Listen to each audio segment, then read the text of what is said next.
好了，我现在面前的呢是苹果刚刚推出的 Apple Pencil USB-C 版本大家可以说它是一个青春版的 Apple Pencil。我们来看一下，然后给它抽出来，哎，外观直接给它带出来了。这个尾部有一个 Apple Pencil logo， 然后当我给它打开，这是一个，我觉得它是有一定助力的，微微带一些磁铁助力的这样效果。好的，然后我们给它进行配对儿，然后我们给它插上，在这个位置弹出了一个轻点已连接，我们轻点，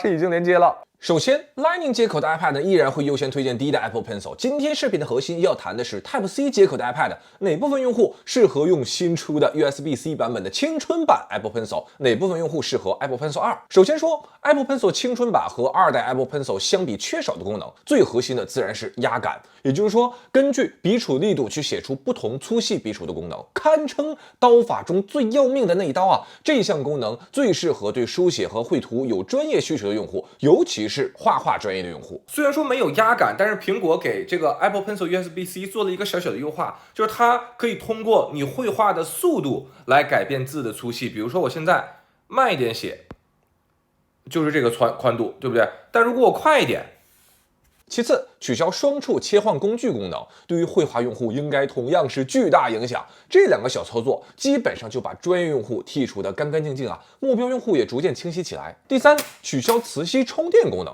就支持磁吸，但是不支持磁吸充电。青春版充电的方法呢是拉开橡皮这边用线充啊，这个重要性呢就低一些，不优雅，但正常操作问题不大。第四，青春版变短了，好家伙，没想到长度上也砍了一刀啊！短一截吸附在 iPad mini 上呢，反而更和谐一些。而且最重要的环节，我也给大家测试了，就是转笔依然比较稳定啊。太花式的转笔的那个我也不会啊，我从念书那会儿我就没学会转笔，感觉我自己控制转笔的那部分大脑啊好像不太发达。那么接下来一个直击灵魂的问题 ，Apple Pencil 青春版要是没有压感的话，那岂不是和市面上100元级别的国产平替体验相当了吗？国产平替它也是支持倾斜笔触的呀。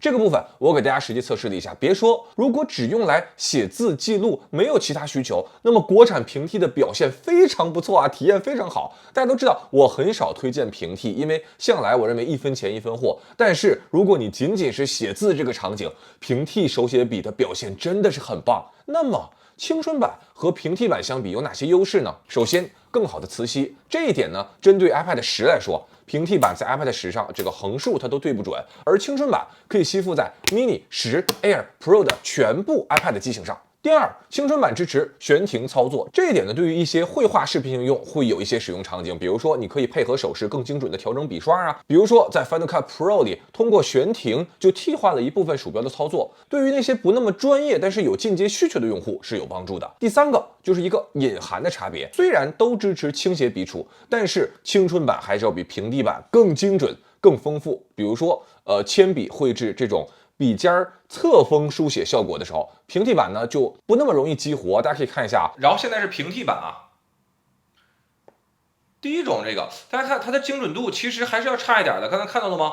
我的手都没有接触屏幕，它是出现了一定的延迟。这种线条呢也没有什么问题。如果我想模拟这种线条的话，这个就比较麻烦了。大家看啊，当我同样以这样的笔触，它出现的还是这个位置的这个线条，我必须把笔非常倾斜，角度倾斜的非常大，到这个角度还不行，甚至可能要到这个角度，朋友们，就基本上笔已经横躺着这个角度了，才能够模拟出这个笔触。配合上悬停预览，大家可以看到青春版这个笔触是无极调节的，非常精准，而平替版倾斜笔触的精准度呢就有一些差距。最窄的，然后呢可以稍微增加一点点，然后再稍微增加一点点，这已经增加有点多了。然后我试试最宽啊，这直接我们到最宽，看到了吧？这个是从倾斜不同的笔触。然后我们来看一下现在的平替啊，我跟大家说，就是平替是画不出来这个宽度的。我现在给它倾斜到最大的角度，大家看一下，能看到吗？现在还差这么一段。以上就是青春版和平替的差别。青春版呢依然是适配更精准、功能更全面、设计更好看的选择，但考虑到平替版它是一个100元级别的产品啊，100多块钱，我认为平替版也非常值得推荐。尤其是学生党，如果你日常就是记个笔记，预算又有限，完全可以考虑平替。目前呢，同价位平替各家都是差不多的，大家选择自己喜欢的品牌名字就可以了。总结一下 ，Apple Pencil 2更适合专业用户 ，Apple Pencil 青春版更适合非专业用户，但是有大量书写、绘画需求的用户。平替版呢，更适合日常就是基础写字、涂鸦，没有复杂需求的用户。关于手写笔，我最后补充一句啊，手写笔不像键盘，是所有用户都可以高频使用的配件。手写笔呢，还是要更适合绘画党、笔记党。如果你本身没有这方面的强需求，从我个人的经验来说，买了容易吃灰。